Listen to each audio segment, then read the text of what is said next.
What a great start to the Blue Jay tenure of new manager, John Schneider.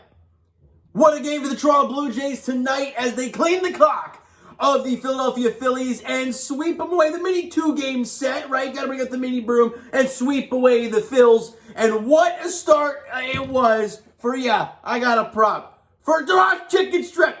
I had to get one just for this occasion. And outstanding. I didn't plan for chewing. But anyways, what a start it was for Ross Stripling. He was outstanding. The offense, outstanding. The bullpen, Mason and Richards were great. John Schneider picks up his first win as manager of the Toronto Blue Jays. And we talked about it yesterday, and we talked about it earlier today. We're hoping this kind of lights a fire under these guys. And I saw some comments yesterday saying, well, they don't have half their guys, and you only won 4-3, so I don't really care too much. You just lit up Zach Wheeler for what? 6 runs, or it was at least 5. I think he allowed 6 in his inning of work. In his 4 2/3 or whatever it was he ended up going.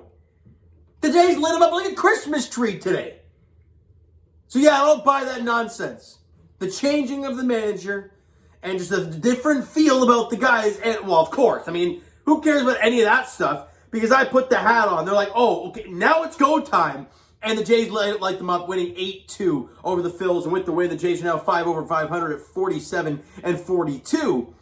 And we all know who they're welcoming in to town, the Kansas City Royals, or whatever the AAA team of them is, because they only have 10 guys who can't make it up here. And they're key names. And one, Andrew Benintendi, a guy that all Jays fans want on the team, and we now know he won't be. But that's okay. Let's break down this ballgame, shall we? Bottom of the 3rd inning. And the Jays at this point have some really nice at-bats, but nothing to show for it so far. Matt Chapman walks, and Espinal was up, and it's a little hit-and-run play. Chapman takes off, Espinal gets jammed, but he dumps into left field for a base hit. Chapman goes to third, and there's runners at first and third, nobody out for Raimel Tapia, the number 9 hitter. And Tapia chops it to short, and I don't know why Didi Gregorius, because they're not playing in. So I'm not really sure why he's thinking about going home. He takes a step towards home, thinks, no, I'm not going to do it. And instead of flipping into second, runs to second, gets the out there, doesn't have enough time to throw it on to first. Even if you get the double play, that run is still scoring.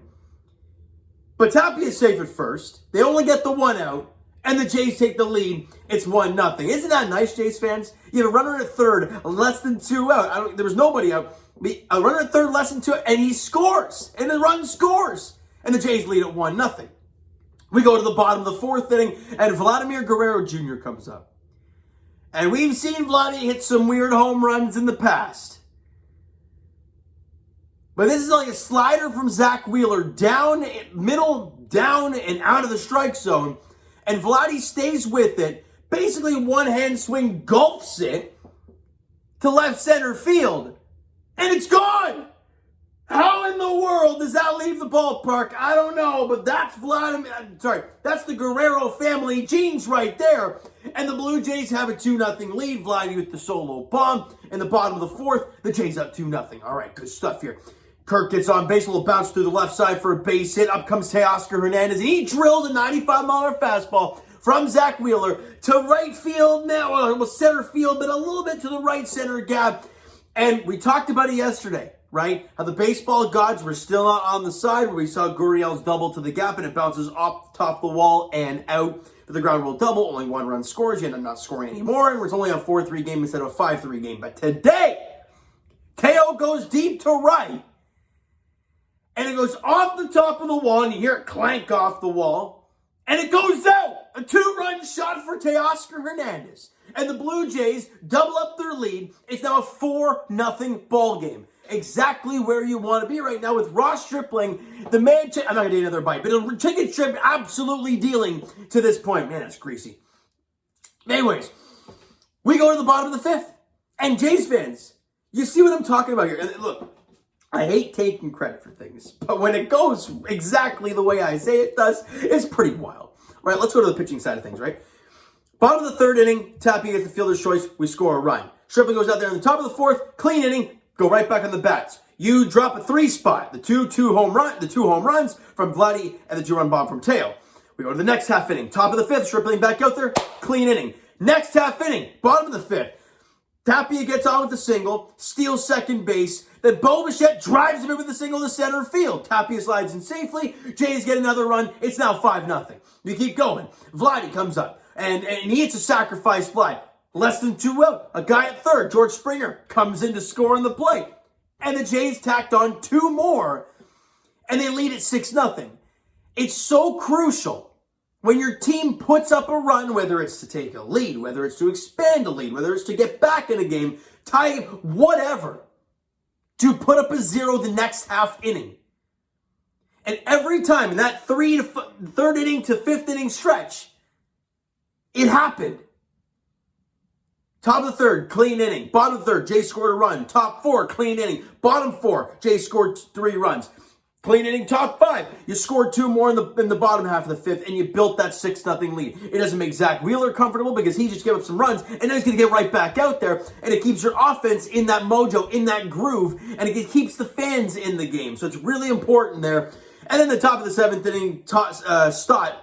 It's a 2-run bomb. Reese Hoskins scores. Bo Bichette gets the error, and then obviously a little bit of a hanging breaking ball from Stripling gives up the 2-run bomb. Both unearned runs because of the error by Bo. We go to the bottom of the 8th inning, and just add insult to injury to the Phillies. Teoscar Hernandez takes him deep to right field, and it's gone. 2 home run day for Teo. He was 2 for 4, 4 RBIs, a big night for him. Kirk scores on the play square both times on the Teoscar Hernandez home runs. The Silver Slugger showing why he was the Silver Slugger of last season. Only home run number 11 for Teo on the season, but 2 tonight, and hopefully a good thing, a sign of things to come for Teoscar Hernandez, and the Jays win it 8-2. I thought today, before we get into the specific numbers, that's what I was going for. I thought the approach to the plate were phenomenal. I thought they had some incredible at-bats against Zach Wheeler. Obviously lit up Zach Wheeler, but I thought, God, I sent Santiago Espinal. Ended up striking out in at bat, but he had like an 8-9 pitch at bat. It was battling. It looked like Bo Bichette's at bat, at his normal at-bats up there. I thought he did a great job. They were battling Wheeler all night long, and when he made a mistake, they weren't missing it. And they did a great job tonight. And let's get to the offensive stats. Here we go. Bo Bichette went 2 for 4 in the game with an RBI. Great stuff. Teo went 2 for 4, scored a couple runs, obviously on both home runs, 4 RBIs, and the 2 home runs that he hit. Espinal, like I mentioned, had some really good at-bats today. He went 2 for 4 in the game, and Alejandro Kirk went 1 for 3, scored 2 runs because he walked once as well, got on base 2 of the 4 times. Our all-star came to the plate. Vladdy went 1 for 3 in the game. Well, he obviously hit the home run, so he did a really good job there. Everybody contributed today. Tapia did a great job. He had a single. I believe he walked one. No, did he? No, the fielder's choice, right? Did what he needed to do. Keep in the big part of the field. Got the fielder's choice. Got a single. Stole a base. Came around to score. Made a diving play there late in the game in left field. Great job from him overall. Everybody contributed to this win tonight, and that's what you love to see from the Toronto Blue Jays now. 11 hits total for the boys. 7 strikeouts, which is not too shabby at all with Zach Wheeler on the hill. Really, really nice job offensively for the Blue Jays tonight. But Ross Stripling had everything going yet again today. Fastball velocity was in that 93 range, and he was dotting it. And I thought the curveball, he was using his loopy curveball quite a bit. And obviously, Stott hit the home run off it, but overall it was really good. His slider was tight. His changeup was nasty. When he's using all of his pitches and there's movement on those pitches, like his breaking ball, his loopy one, it just throws everyone off guard. His changeup is a lot better than people give it credit to. And when you're throwing 93, if you can dot it a bit, it keeps it like when you're throwing a strike with all your pitches, it's scary. It really is. And he was getting ahead of guys a lot. He was just attacking hitters. He wasn't scared of guys. And you love to see that. Ross Stripling went 7 innings today, allowed 2 hits. 2 hits. One was a solo home run. Another one was a single by Nick Castellanos, I believe. Both runs, obviously 2 runs allowed. Neither were earned. And did not walk a batter and struck out 6. I mean, look, how many times do we have to talk about throwing strikes being so important? It's incredible. Stripling stuff, yeah, it's not the ace quality stuff. But it's good enough that if you're pounding the strike zone with all your pitches, you're gonna swing and miss, and you're gonna get a lot of soft contact and a lot of not very good contact. That's why when we look at a guy like Yusei Kikuchi, we pull our hair out because you see the quality of his stuff, and if he can't throw a strike to save his life. It's incredible. Now, shout out to Tim Meza. Back-to-back days of clean inning work. He would have a clean inning today. No hits, no walks, no runs, no Ks. Like to see that. I'd like to see him start striking out a few guys here and there from the left side, but it's okay. Clean inning there. Other than that tough Seattle start a few days ago, I thought he's been great since coming back from the IL. Well, he had a rough start. If you guys look at his stats, you'll know what I'm talking about. And Trevor Richards. Now, him since coming off the Phantom IL hasn't a lot of run. He's been pretty damn solid. He went an inning today, the 9th inning, and struck out the side to end the ball game. Great job from Trevor Richards today. The Jays win at 8-2, and they're going into this final 4-game stretch before the All-Star break, looking to make a statement to us. And the reason I say that, people will be like, well, what are you talking about? You're playing the crappy Royals. Yeah, you are. How many times this year in the early goings did we say, well, our schedule was so tough, when you play the bad teams, you're going to be fine. We went through that stretch of playing those bad teams and didn't do very well. You are about to play a Kansas City Royals team who basically aren't poked at all.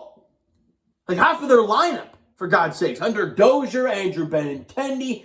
I know there's a bunch of other guys that aren't vaxxed who are not making the trip. Brady Singer, I know, is one of them as well. The Jays have every opportunity here to take all 4. However, if you win 3 of 4 and you go into the All-Star break on if you count the 2 game, a 5-1 stretch, I mean, you'll be feeling unbelievable going into the break. And they need it. And heck, honestly, looking at what that lineup's probably going to look like for Kansas City, I wouldn't be shocked if this team wins all 4. But they got to take this thing one step at a time, like they did the last 2 days. You went out there yesterday, you won a ball game. You went out there today, kind of a refresh for literally everybody, and you got a big-time W against a good pitcher in Zach Wheeler. So let's see what they can do tomorrow.